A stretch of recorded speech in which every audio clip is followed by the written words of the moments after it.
We have a little bit of the Hot stuff. yeah, and a little bit of ginger.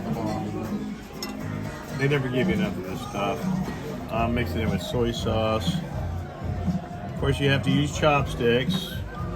If you don't know how to use chopsticks, go home, okay? Just go home. There it is, piece of salmon.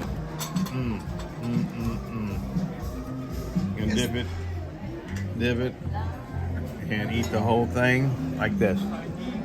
Ready? Oh my God. Is it worth it? That's raspberry. Fresh. That is like made today. Okay, so what is this?